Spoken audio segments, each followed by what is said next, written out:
Bismillahir Rahmanir Rahim. In the name of Allah, the most gracious, the most merciful.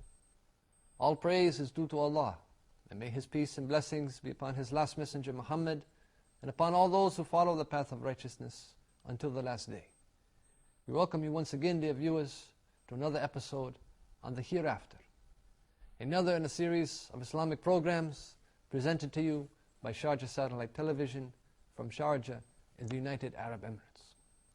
We've been talking about the Day of Judgment and the situation on that day of, we said we would break it up into three different groups. The situation of the disbelievers, the situation of the Muslims but who had committed sins, and the situation of the righteous. What is the situation, their situation on that day? And we started by looking at the situation of the disbelievers on the Day of Judgment. And we discussing and talking, describing some of the things happening on this day.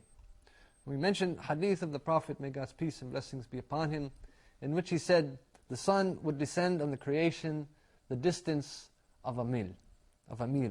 Now, it is said that the word meal in Arabic, it means a distance. It can mean a distance, or it's also used sometimes to mean this rod. It's a little stick which is used to apply kohol, which is like a makeup that they use for the eyes, like an eyeliner. So it's a very small distance. The sun will descend above the heads of the creation, the distance of a meal, a very small distance. So that the sun will be basically right above the heads of the people on that day. And in Sahih Muslim, the Prophet, may God's peace and blessings be upon him, he said, the people will sweat according to their deeds. Some of them, they would sweat, and the sweat would soak the earth, and then it would reach their ankles.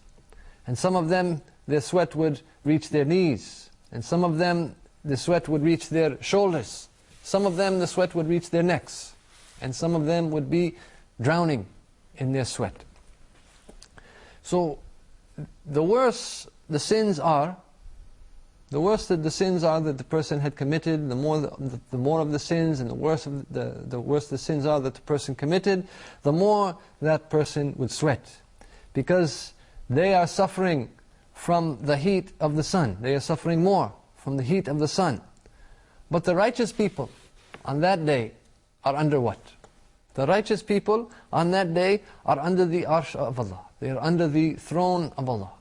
The day when the sun will come, the distance of a meal, a very close distance, a very small distance above the heads of the creation, the people are sweating according to their deeds. The people who have a few sins, their sweating is soaking the earth. Some people up to their ankles, some people more, up to their necks, some people are drowning. The ones who have many sins, major sins, they're drowning in their sweat. But some people will be, on that day, under the shade of the arsh of Allah, under the shade of the throne of Allah. So, according to the person's deeds, they would sweat on that day. On that day, the people will be sweating. And the people under the arsh of Allah, this is the righteous people. And we'll talk later about what types of people will enjoy the shade under the arsh of Allah. Because on this day, the only shade is the shade of the arsh of Allah, the shade of the throne of Allah subhanahu wa ta'ala. Everybody else will be standing, and the sun is right above their heads, and they're sweating, and the only shade that day is the shade of Allah subhanahu wa ta'ala's arsh, His throne. And only certain types of people will be under the arsh. It's not something that just anybody can run and seek shelter under the shade. No, there are certain categories, certain types of people who will be safe in under the shade of the arsh of Allah. And we will discuss this in the future. So right now we're talking about the situation of the wrongdoers, the disbelievers, the evildoers, what have you. And so another situation that the oppressors would go through, and Allah describes this in the Quran. And by the way, a lot of the ayat, a lot of the verses in the Quran, it demands some imagination on our part. A lot of the ayat and the descriptions that Allah gives, if you don't imagine, if you don't use your imagination, you're not going to understand and get the right perception of the ayah, get the right perception of the verse. In Quran there is taswir. There's taswir in it, and Allah gives you images. Allah will describe things giving you images. And especially when we're talking about al-akhirah, when we're talking about the hereafter. Allah uses these images in many places in order to convey to you the information. So that you use your imagination, you get these images, and it conveys to you the information. So Allah says about the oppressors, the wrongdoers in the Quran, on the day the wrongdoer will bite on his hands in regret. He will say, "Oh, I wish I had taken with the messenger away." This is from chapter 25, verse 27.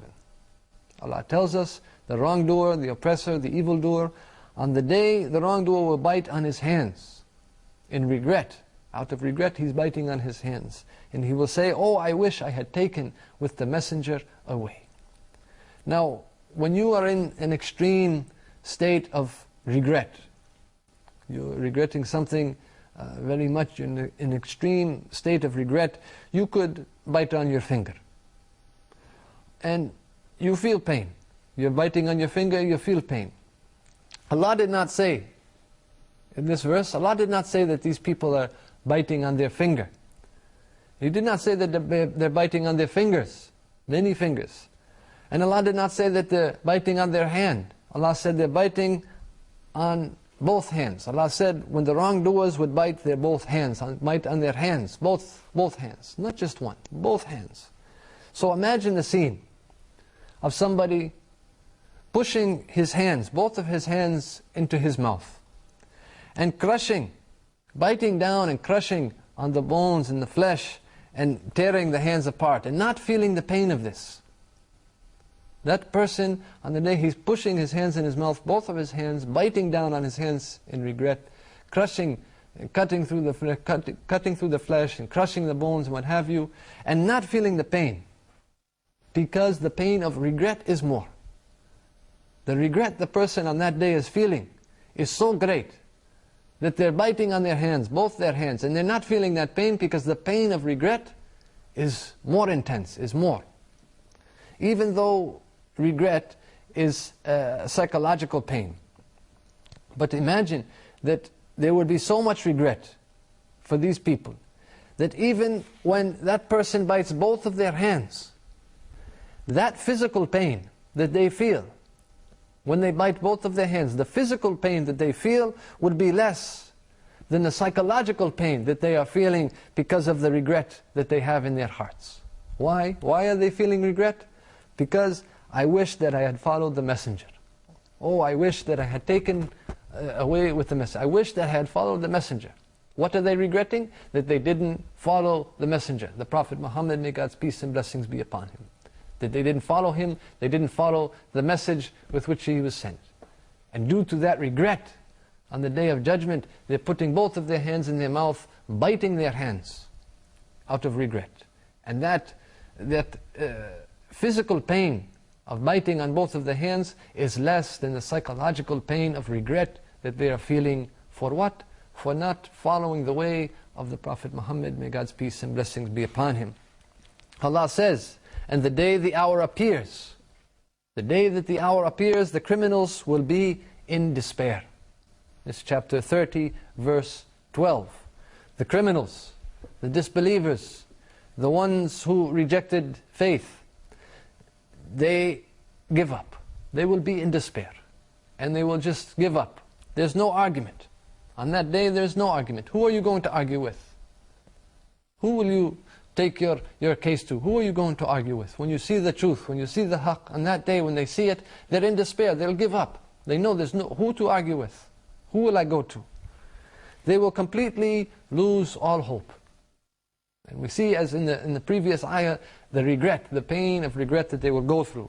Allah says, that day, those who would completely, those who disbelieved, on that day, those who disbelieved and disobeyed the messenger, will wish they could be covered by the earth, and they will not conceal from Allah a single statement. This is from chapter 4, verse 42. So on that day, these people, the disbelievers, the wrongdoers, evildoers, the oppressors, what have you, the criminals, they will completely lose all hope. They will be in despair. They're suffering from regret. And they will wish that they could be covered by the earth. This is a person who was so attached to the dunya, so attached to this world. This is a person who was willing to sell their religion, for a miser return, for nothing. They were willing to give it up for a small piece of this world. A person who loved and valued life so much. A person who may have killed for a small piece of this world. A person who cheated and oppressed for a small piece of this world. On the Day of Judgment, that person would ask Allah, the Exalted, to level him. That person will ask Allah, level me with the earth. Level me with the earth, with the dirt. Cover me with the dirt. Allah says in another ayah, I wish that I was dirt. That they will say, I wish that I was dirt. Oh, that I were dirt. This is from chapter 78 in verse number 40. It is mentioning that they will say, I wish that I was dirt. These are people who had so many desires and had so much hopes and so many aspirations and plans what to do, and on the Day of Judgment they will wish that they were dirt. When they see the reality of the situation, when they see the reality of the situation of that day, they will wish that they were dirt. The people who spent their whole life, had such hopes and dreams and aspirations in this world, running after this world, committing all kinds of sin and crime and what have you, wrongdoing, in order to obtain a small piece of this world. On the Day of Judgment, they will suffer from regret, they will suffer from despair, they will lose all hope, and they will wish that they were dirt. They will ask Allah, cover us with the earth, cover us with the dirt. They will wish that they were dirt. This tells you that we are living in a state of a dream. This world that we have is not the reality.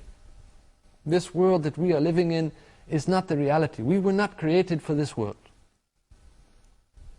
And the reality will come after death.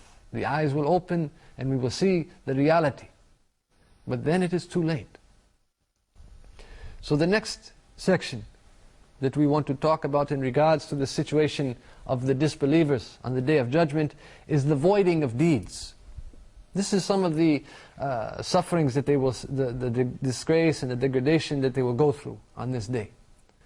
The next thing we want to talk about in regards to their situation, the situation of the disbelievers or the evildoers, the oppressors, what have you, this situation on the Day of Judgment is the voiding of deeds. All of their deeds would be voided, crossed out, nothing, unaccepted. Allah says, but the disbelievers, their deeds are like a mirage in a lowland, which a thirsty one thinks is water, until when he comes to it, he finds it is nothing, but finds Allah before him, and He will pay him in full his due, and Allah is swift in account. This is from chapter 24, verse 39 of the Quran. So a mirage is when you are in a very hot area, like a desert, and you see on the horizon what appears to be water. It's an optical illusion. You see something on the horizon, it's a very hot environment, and you see something on the horizon, it appears to be water. Because of the fumes in the air and the humidity and these things, the eye is getting the perception that there is water on the horizon. And then you keep on going towards it. You see something on the horizon, you think it's water, and you're going towards it, walking towards it, and the more you're going towards it, the farther and farther away it's getting farther and farther away. There's nothing. You never reach it. It's a mirage. It's an optical illusion. Looks like water, seems like water, the eye is fooled, and the person is going after it, but the person never reaches it. Allah uses this as an illustration of the deeds of the disbelievers. their deeds are like a mirage in a desert. And they're rushing towards that water. They're rushing towards that mirage, and there's nothing. So when they approach it, they find nothing. What do they find there? What do they find waiting for them there? They would not find their deeds, but they would find Allah. And Allah would then give them their dues, and that is the punishment. That day they'll be rushing towards their deeds, their deeds are like a mirage in the desert. They're rushing towards it. They think they have something there. When they reach it, they don't find their deeds. They find nothing. What do they find? They find Allah there waiting for them. And Allah will give them their due. And what is their due? That is the punishment for what they did in this world. Allah also gives another representation, another example. Allah says, or they are like darknesses within an unfathomable sea, which is covered by waves, upon which are waves, over which are clouds. Darkness, some of them upon others. When one puts out his hand therein, he can hardly see it. And he to whom Allah has not granted light, for him there is no light. This is from chapter 24, verse 40 of the Quran. So for these people, their deeds are darkness. And the more they do, the more darkness accumulates, to the extent that one of them would extend their hand out, and they can't even see it. They will extend their hand out in front of them, and they can't even see it. And this will actually happen to them. This will actually happen literally on the Day of Judgment. They will lose light on As-Sirat. As-Sirat, we know that on the Day of Judgment, As-Sirat is very dark. And the believers on that day, they'll be given light. And the ones who rejected faith in Allah, it will be dark for them. They'll have no light. And it will be pitch black. One of them, they'll extend their hand in front of their face, right in front of their eyes, and they can't even see it. This is one analogy that Allah gives to these deeds, the deeds of the disbelievers, of the wrongdoers, oppressors, that their deeds are like darkness. Allah gives another analogy where Allah says in the Quran, what they spend in the life of this material world is like that of a wind containing frost, which strikes the harvest of a people who have wronged themselves and destroys it. And Allah has not wronged them, but they have wronged themselves. This is from chapter 3, verse 117. So Allah is giving an analogy in regards to the money that these people spend. A lot of money is spent in order to fight Islam. A lot of money was spent to fight Islam before. And a lot of money is spent today for this purpose. This just to prevent the spread of Islam, to prevent Islam from spreading or what have you, much money is spent. And so Allah says that this money that is spent against Islam, or any money that they spend, that Allah says the likeness of what they spend in this world is like a very cold wind, a frost that blows over the harvest and it destroys it. With that, dear viewers, we'd like to end for this episode. We hope that you've enjoyed it and hope that you will continue to join us in the future. Until the next time, we bid you all farewell. Assalamu alaikum wa rahmatullahi wa barakatuh.